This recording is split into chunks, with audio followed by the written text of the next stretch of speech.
We're at a moment when it seems increasingly likely that the U.S. will not pass an additional assistance package for Ukraine, given congressional dysfunction. As you see it, what will the consequences of not passing that package be for both the war in Ukraine and for American leadership in the world?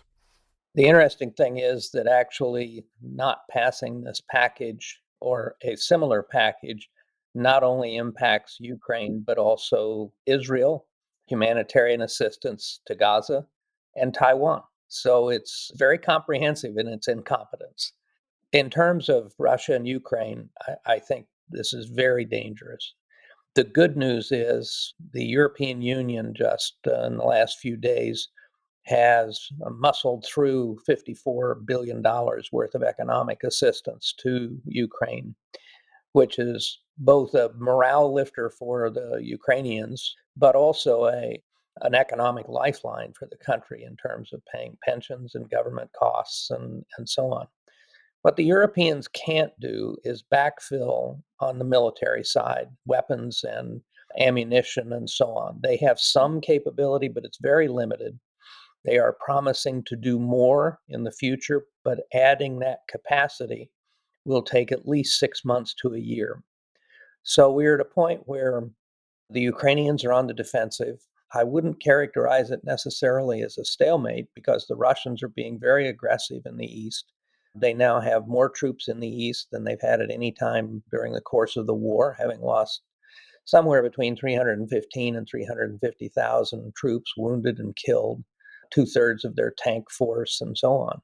But they have mobilized the country. Putin has mobilized the Russian economy. He's mobilized their defense industries. And so now they're cranking out a lot of new equipment in addition to what they're receiving from the Iranians and from the North Koreans. So the Ukrainians are really in a spot. And, there are some dribs and drabs that can come out of the Pentagon. As a friend of mine puts it, the Pentagon finds a lot of money between the cushions and the sofa, but not enough to provide the kind of support that Ukraine really needs. So I think that absent this military support package for Ukraine, that Zelensky will come under enormous pressure later this spring or this summer, enter into some kind of a negotiation. The Russians are pressing their maximum demands. People who have talked to people in Putin's circle say that he is adamant in terms of not only Ukraine ceding those 4 districts in the east, but also the southern coast down to and including Odessa, a change of government in Kyiv, putting a pro-Russian government in power, and promises that Ukraine will never join either the EU or NATO. So that's where the Congress has put us. Yeah, I wish we could say that your piece was OBE in this regard at this point, but I'm afraid that we're seeing a pretty good demonstration of everything you laid out. One of the critiques you hear from some of the skeptics of aid is that neither Ukraine nor its supporters in the Biden administration have laid out a clear theory of victory or really laid out a viable strategy. Is there anything you would adjust about U.S. policy if you were sitting in one of your many old jobs helping make American foreign policy? Well, my old friend and colleague, Steve Hadley, and a colleague at the Atlantic Council have published an op-ed in the Wall Street Journal just in the last few days in which they lay out what I think is a pretty persuasive strategy that realizes there's probably not going to be a ceasefire and the Ukrainians are not going to be able to dislodge the Russians, but basically calls for the Ukrainians to be given the wherewithal and to adjust their strategy to a defensive strategy in the east to make sure that the Russians can't have a breakthrough with the forces they've assembled. So to defend what they have, massive support of military equipment, giving them additional capabilities that would enable them to strike Russian military targets, particularly in Crimea, but also in Western Russia, that supply those forces as they ask. There's no reason for the Kerch Bridge to remain standing. They then call for Ukraine to be put on a path to NATO membership and for Ukraine to focus on rebuilding their own defense industries. And that's not a solution to the problem. There is no solution to this problem short of Russian withdrawal, which isn't going to happen. The interesting thing, though, is that the one piece of this Ukrainian war that could create real problems for Putin is the potential loss or significant destruction in Crimea. which is sort of the part that's so critical as far as he's concerned. So I think Hadley and his colleague have put forward a pretty good strategy. And I think the key is persuading the Ukrainians that that's their best bet now, given where they are.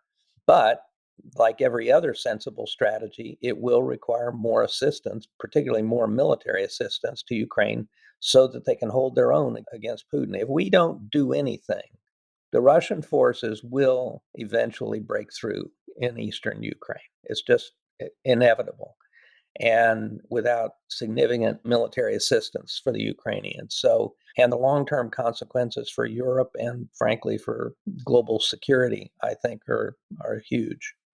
There's a school of thought, I think, especially in parts of the kind of Republican foreign policy establishment, including people close to former and perhaps future President Trump, who argue that Ukraine is really a distraction from the greater challenge we face in the Pacific from China, and that, every dollar we spend on Ukraine, every, weapon we send to Ukraine should instead be going to Taiwan or other places in the Pacific. How do you understand the relationship between the two theaters? And there are certainly some trade-offs there, but there are also some more complicated dimensions to that connection.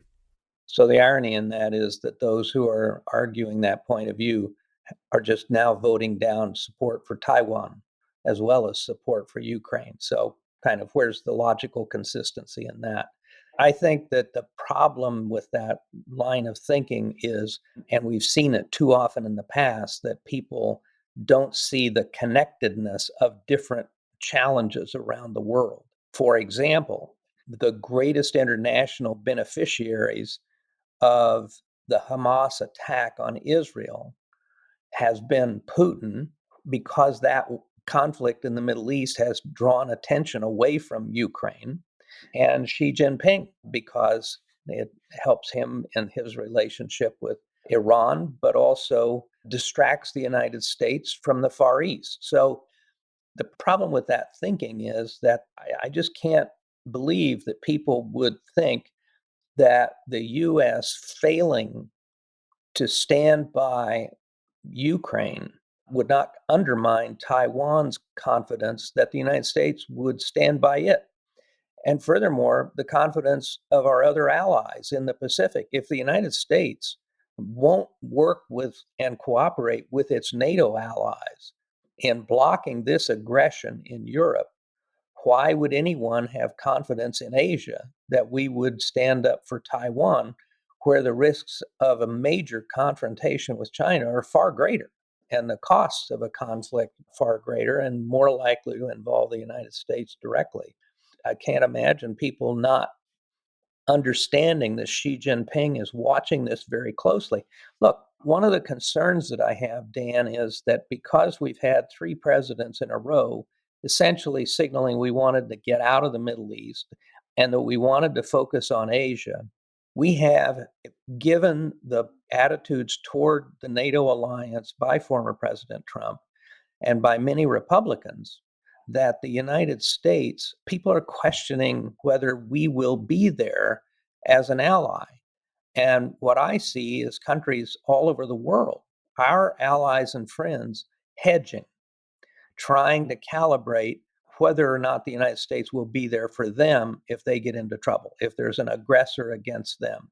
And a failure to support Ukraine, and then a potential Russian takeover of Ukraine, would be a gigantic strategic setback. And to think that wouldn't impact Xi's thinking about what we would do in Taiwan, I think is incredibly naive. When you address Xi Jinping in the recent foreign affairs essay, you bring up the rather disquieting analogy of World War I. And you note that while there was nothing inevitable about World War I, you had stupid and arrogant leaders in Europe who led us to war. That's a worrying comparison that many historians have brought up in looking at the global landscape right now, including the U.S.-China relationship. When you think about the kind of policy mistakes that might lead us down that path in China, what worries you? And as you look at our China strategy now, how close do you think we are to having it right? What would you change if you were back in one of your old jobs? Well, I think a big part of the problem is, and the challenge is, to have a sufficient deterrent force in Asia that the costs for China of trying to invade Taiwan are just too high, economic, political, and so on. And part of the paralysis in the Congress includes the failure to pass a defense appropriations bill. So all this wonderful rhetoric from the Hill and frankly from the administration about all these new programs and replicator drones and more ships and submarines and so on and so forth is just that. It's rhetoric. There isn't a single dime in the National Defense Authorization Act for the Department of Defense. You have to have an appropriations. The Department of Defense has not had an approved appropriation at the start of the fiscal year in 14 years. That is an abdication of responsibility by the Congress of one of its primary responsibilities. And when you have these continuing resolutions, nothing new can get started, nothing more can be done. Everybody agrees that we need to upgrade and expand our shipyards and our submarine capability. But right now, all it is rhetoric. Nobody's spending any money to do any of those things. And that's what the Chinese are looking at. And they do take a long view of these things. So they're looking at 5, 10, 15 years in terms of their objectives, both in Asia, globally, but also with respect to Taiwan. And so if we wanted to signal to the Chinese our determination to prevent them from taking Taiwan through an invasion, we would get moving on all these things. We would be voting this assistance. Again, the rhetoric just is belied by the facts. There is a $19 billion backlog of weapons that we have agreed to sell to Taiwan that we have not delivered. It's a multi-year backlog. So, this goes to the heart of my article. In each of these cases, the failure of the administration or the Congress to actually do things, to get the money, vote the money, and then to spend it effectively and with urgency is sending the wrong signals to China and is sending the wrong signals to our allies and friends. Do you worry at all about our overdoing it when it comes to sending a strong signal to China? I mean, you can kind of see us as a sort of inverse Teddy Roosevelt at this point, where we say a lot of sharp things. You see kind of escalating rhetoric on Taiwan and other issues without really backing it up in a consistent way. Is that a risk in terms of setting off a kind of escalatory cycle without being really ready to respond when there is an escalation? Well, I think the administration has been pretty careful in terms of trying to lower the temperature in the relationship with China. Frankly, I think the Chinese do not want a war with us. They do not want a war in the Far East. Their whole approach historically, going back to Sun Tzu and so on, is how to win without fighting. So we need to be thinking in those terms. And so the political signals we send are important. But I think, we do have a lot of military power out there. We may not have as many ships as they do, but ours are technologically, at least at this point, are technologically more advanced. And in particular, we have a significant lead in terms of the quality of our submarine force. So it's not like we're playing with a bad hand in the Taiwan Strait and South China Sea right now. But if you look out 5 or 10 years, that hand looks worse and worse if we can't get moving on some of these measures that are being taken. The fortification of Guam, the dispersal of U.S. Air forces in the region, these are all smart things to be doing, but we need to back it up with additional capabilities. And some of that we've been talking about since you were Secretary of Defense. Well, I mean, my favorite example, so I said that the area where we have a significant technological lead is in submarines. Well, so there are a lot of people on the Hill that are arguing we ought to be producing 3 Virginia-class attack submarines every year. The actual budget contains the funds for 2, but industry can only build 1.2 a year. So that's the reality. No matter how much money you throw at the problem, if you don't expand the production capacity, we're going to fall behind. The Navy's been shrinking year after year. And as they decommission older ships, but the pace of shipbuilding can't even begin to keep up, not to mention maintenance. So again, this is one of those cases where the rhetoric is one thing, but the reality is quite another. You refer in the foreign affairs piece to a Chinese-Russian alliance. Do you see that convergence as a enduring feature of the geopolitical landscape the U.S. is going to be facing for years or decades to come? Or is there some way to split or manage that as you and your colleagues did in the late Cold War? I think it's a partnership of convenience. I don't think it's a true alliance. I think it's been very interesting to watch the Chinese. They certainly are sending a lot of dual use equipment and technology to the Russians, but they have been very careful to stay within the red lines the US has drawn in terms of providing weapons and actual military equipment to the Russians. They are certainly enabling them. The economic relationship has dramatically expanded over the last 2 years since the invasion of Ukraine. Chinese love buying discounted oil and gas. But, I think at times Xi might be wondering if he's hooked his country and himself to a problematic state. So, when I began my career at CIA, that same year, the Soviets had 1 million troops on the Chinese border. And there was a huge clash on the Amur River that had resulted in huge casualties on both sides. And you even had Soviet diplomats making discreet inquiries of the U.S. Whether we would object or how we would react if they used nuclear weapons against China. And I think the Russians also worry about Chinese influence in Central Asia, which used to be part of the Soviet Union. And now the Chinese are all over those countries with investments and Belt and Road projects and influence and propaganda and so on. Putin's got to wonder, am I losing that part of the country? And frankly, what the Russians have done in Ukraine has made countries like Kazakhstan very nervous, because if the whole business is about taking care of Russians who were abandoned when the Soviet Union collapsed, there are millions of Russians living in Kazakhstan. And so I think all these guys are kind of nervous. So I think it's a partnership or an alliance of convenience, and it is a convenience also in that they have complementary objectives in terms of weakening the United States, distracting the United States, and overturning the global rules-based order that the U.S. established after World War II. If you were back at CIA or the NSC, is there anything you would be doing to try to break apart that partnership of convenience or to fan mistrust? Absolutely. And this is something that I feel pretty strongly about, and in fact, wrote a book about.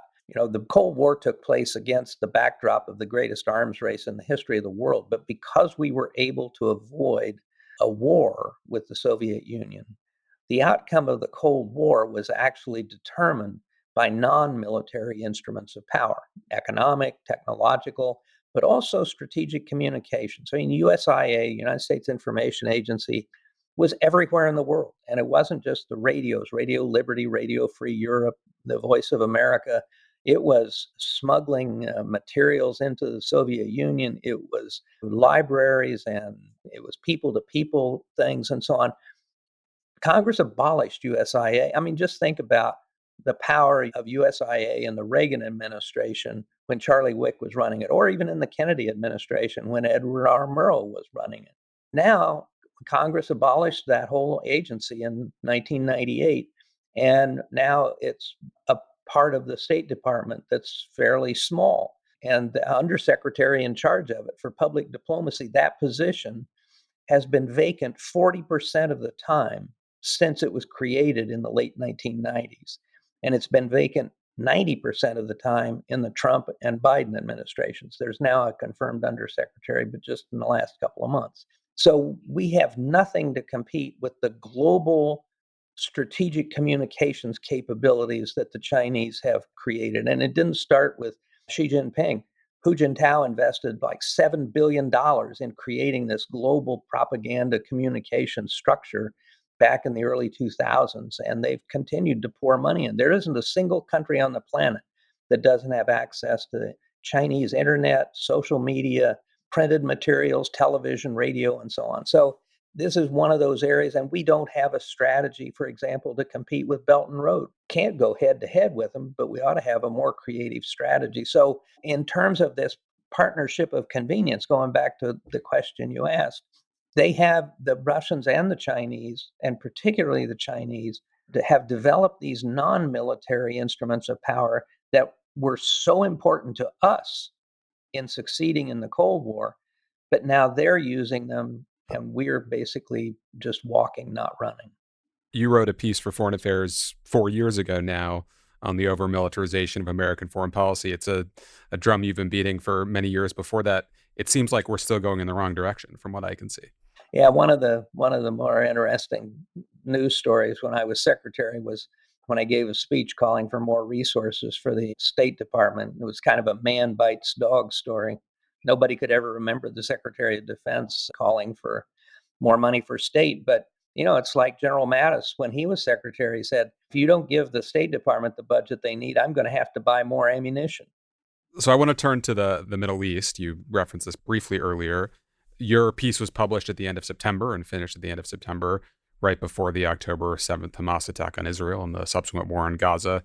How do you think the world has changed since you wrote the piece? And, another way to put this, if you had to add an epilogue to your essay today on events in the Middle East, what would it say? I think the Middle East is on fire. I mean, you have 4 different conflicts going on simultaneously. Obviously, the biggest and the most painful for everybody began with the horrible Hamas attack on Israel on October 7th, and now the Israeli retaliation and determination to get rid of Hamas. That's one. The second is the Houthis' efforts to close the Red Sea to commercial traffic fundamentally.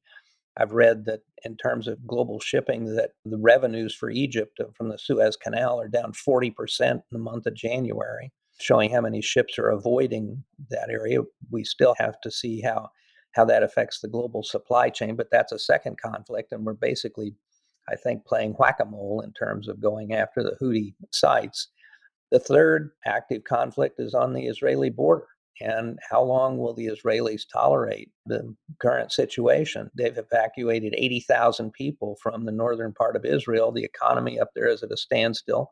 Most of those people are in hotels. The Israelis are saying to Hezbollah, you've got to withdraw north of the Litani River, which is between 12 and 18 miles from the northern Israeli border. And they're already firing at one another regularly. The question is, does that turn into a full-fledged conflict? And some of the ministers in the Israeli cabinet are urging just that as early as this spring. And then the fourth is clearly the militia attacks in Syria and Iraq against American forces in Syria, Jordan, and Iraq. So you've got 4 conflicts basically going on at the same time. And some would like to say they're all connected, and in some ways they are, but they are also discrete, and they all trace back to Iran. The phrase in the Reagan administration often was, you got to go to the source. Well, the source is Iran. And I think the administration is right in understanding that the American people do not want another war in the Middle East, do not want a war with Iran. But how do you stop the Iranians from going after the role that they're playing, frankly, in all 4 of these conflicts?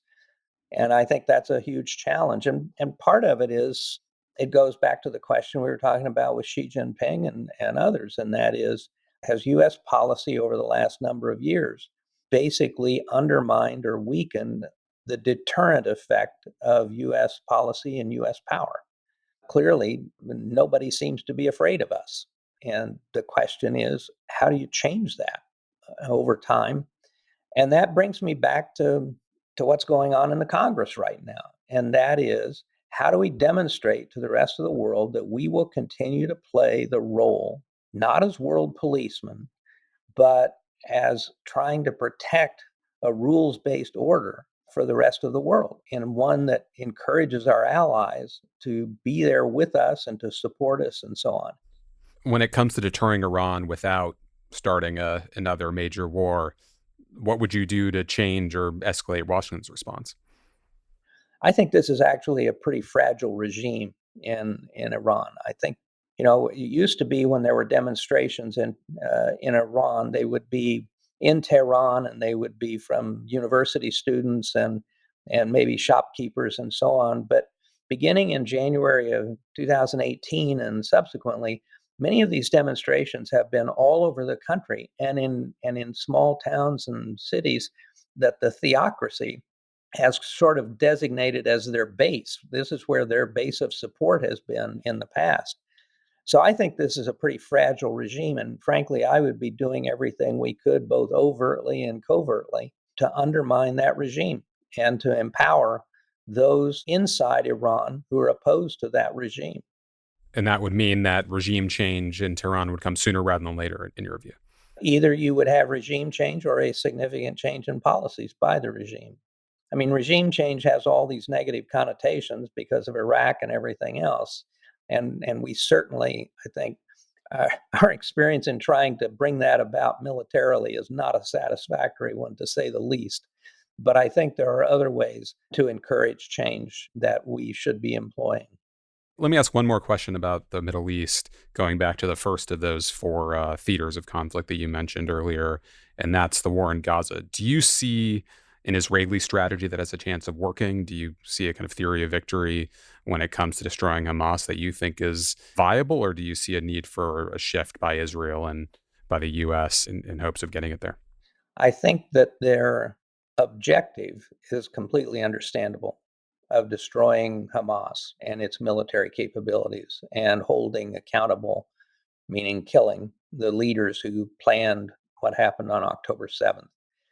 The problem is, after several months of full-scale military operations, based on what I've read, they've killed maybe a third of the Hamas fighters. Hamas is anticipated to have about 30,000 fighters. The Israelis apparently have killed about a third of those. They've killed fewer than half of the leaders that they've been looking for. And Israel was so traumatized by what happened on October 7th. The country was founded to provide a place for Jews where they would never again have to experience either a Holocaust or pogroms of the kind that they had experienced historically. And what happened on October 7th was kind of a combination of a localized Holocaust and a pogrom, with all those innocent people. And all the wars that Israel has fought, the 4 wars, they've never experienced anything like what happened on October 7th. So the trauma in Israel is understandable. And I think they reacted quickly and are kind of making up their strategy as they go, because they wanted to respond as quickly as possible. And I think one of the consequences of that has been some of the blunt force approach that has been taken and led to what I think everybody now agrees is a pretty serious humanitarian disaster in Gaza. I don't see an Israeli path to the complete destruction of Hamas. I mean, if you've been at it for 4 months and they say now that they're moving on to Rafah in the southern part of Gaza and so on, they will kill a lot more Hamas fighters. They may kill some of the leaders. But let's stipulate that there is at some point an end to the full-scale fighting, and you have much more targeted and small-scale operations. What then? What is the future? And that's where I think Israel hasn't thought about what happens next. I mean, they talk about maintaining a security posture, but who's going to police it? Who's going to feed them? Who's going to rebuild? And I don't think they've thought about any of those things. And frankly, the administration's beginning to move in that direction. But my only worry about hinting at or declaring, as David Cameron did in the UK, a readiness to recognize a Palestinian state. There is no Palestinian state now to recognize. Everybody knows the West Bank government is corrupt, incompetent, and doesn't have the support of the people. So this may be the point at which the administration's strategy of trying to get the Arab states to take some responsibility for changing the Palestinian governance. But it's going to take a while, and I think this is one thing that I'm not sure the administration's fully taking into account. It's going to take a while to build some measure of confidence on the part of the Israelis that whatever governing authority in the West exists in the West Bank, even if it's a new one, isn't going to be a threat to Israel. You know, we had a period, we were training, we had a 3-star in Israel training the Palestinian police and security forces, and the Israelis had some measure of confidence in those forces. Rebuilding that now is going to take time and a lot of energy and a lot of smart policies. But I think that moving quickly to a Palestinian state ignores the threat that Israel feels and the reality that there is no Palestinian entity that can govern even the West Bank, much less Gaza at this point. Do you worry about the U.S. once again getting tangled up in the Middle East and being distracted from Russia and China and other long-term challenges? This is the fourth administration going back to the second term of George W. Bush, where the U.S. has been trying to focus elsewhere, but often failing. Well, I think the notion of the United States turning its attention away from the Middle East was always an ephemeral goal. I mean, it's just historically the Middle East is important, and not just for oil and gas, but because of its location, geography, where it sits, or the shipping lanes for the rest of the world, not to mention the role of Israel in the region and what happens there in the future. I mean, that was one of the great things, positive things, one of the few positive things happening in the Middle East until October 7th. And that was the reconciliation going on between Israel and the Arab states, particularly the Gulf Arabs, but others as well. This is where Iran is a big winner from the Hamas attack, because it has put on pause that reconciliation process that began with the Abraham Accords and was moving in the direction of a solution with respect to Saudi Arabia and Israel. And that may still be in the cards, but not in the near term. We appear to be in the early stages of a presidential campaign between Joe Biden and Donald Trump. You mentioned the rules-based order as a good thing a little while ago. Donald Trump, I think, would see that as an example of all that's wrong with the foreign policy establishment. What would his return mean for American leadership in the world when it comes to all of these challenges? Well, I think the biggest consequence of him coming back is unpredictability. I don't know. I mean, the Abraham Accords took place during his administration. So that was a positive thing. That was a good thing that happened. But in terms of our allies and so on, I mean, the facts are that, one of his concerns, which frankly, all of us involved in defense going back forever, was that the Europeans weren't doing their share. Well, in large measure because of the invasion of Ukraine, the allies really have stepped up their spending on defense and security matters. And so I think there's been some response to the criticisms that he had, if they're willing to pay attention to the reality that the Europeans have done a lot since he left the presidency, well, mainly since the invasion of Ukraine. But I think unpredictability is the big concern. I understand the frustration and anger of Americans about 20 years of war and what did it gain us, the failure to deal with the global financial crisis in 2008, 2009. There are a lot of problems and a lot of mistakes that were made, frankly, and I get that. But that doesn't change the world we live in today. We can't just pull back and expect the rest of the world to continue on and to believe, as Americans believed for so long, that events in distant places, whether it's Sarajevo or the Sudetenland or in Dien Bien Phu or training camps in Afghanistan, don't have consequences for us. 万事不求人，私人助理、私人顾问时代来临了。六度万事，万事相助，超强博士群不断奉献专项服务，信息、财经、健康、文娱、教育、旅游、消费、科技、美食，让您的生活品质全线升级。六度世界，现在体验，请去3w.6度.world。限时免费期间，全体注册网友免费使用付费版的高级功能如下：支持论坛搜索，免费画图。第一步，点击右上角最左边的机器人符号开始对话，像图片中红框中的那样。第二步，如图选择六度万事，我们未来将推出更多的 AI 供大家选择。然后就可以与六博士悄悄畅谈了。还支持论坛内部信息搜索哦。您还可以让六博士做你的助手，帮你绘制漂亮图片。最后可以点击添加好友进来，一起与六博士工作。